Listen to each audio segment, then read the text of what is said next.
how do limiting beliefs, because I think some of it's a limiting belief about money, people are just afraid to even think about it. So how do you feel that you've seen that they block people, owners from growing their business, and how do you help them change that? Yeah, absolutely. The fastest way, Jennifer, and I'm sure you've seen this, the fastest way to discover your limiting beliefs is to set a stretch goal for yourself.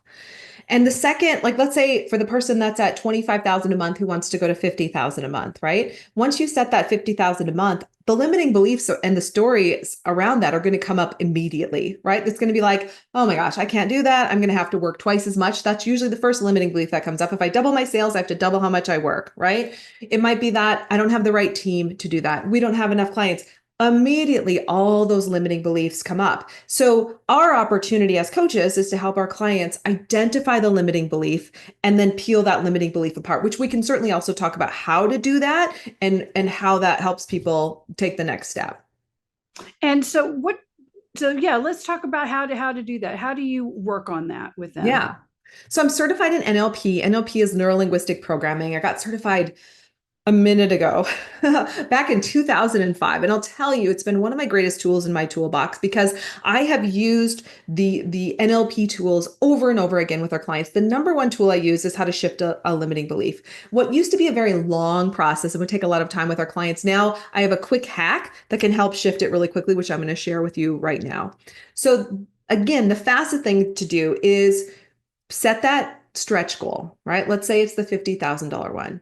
And then notice and ask yourself, what's the number one limiting belief that I have about reaching this $50,000 goal? Let's say it's like, well, I'm going to have to work twice as much to get there. That's a common one that I hear. So then my next question is, what are three things that are potentially not true about that limiting belief? Well, number one, if I grow to that level, I'm probably going to have team. So it's possible I might actually be working less. Second, I know other people in my industry who are doing it and they spend a lot of time at the golf course or the spa. So it's probably, possible for me as well. And third, when you dig into this, like seeing like, okay, is it possible? Is it possible for me to do this as well? Like, what else do I have to think about? It's like you start to see, yeah, of course it's possible, right? What else is not true about it is that there's always a way, and there's probably things in your business in your life where you've already experienced this, right? Where you've made that shift in thinking, where you thought something was going to take a lot of time, or you thought something was going to be really hard until you have an experience where that wasn't even true. So the second you do that, those limiting beliefs start to fall away, and then you can create a new belief. My new belief process, really quickly, is very simple. Two of the most powerful words in the English language that override the subconscious mind are I am. Whatever you say after that, your subconscious mind takes on, right? So we love to say, I am a successful business owner whose revenue is $50,000 a month and I only work 10 hours a week. We like to connect the revenue with how little I'm working because that pushes on all the other pieces in the business for systems, processes, team that have to happen to help them get there.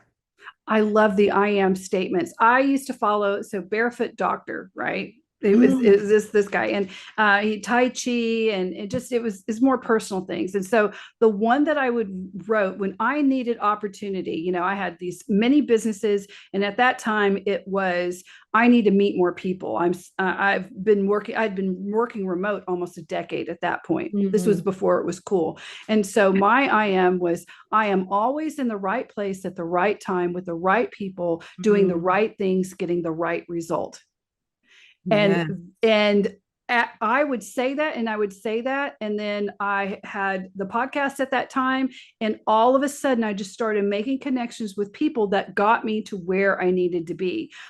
I just cannot even begin to tell you guys how powerful what she just said, what Ursula just said, is if you put those I am statements, but you also tie it to your income and use some accountability language in there as well.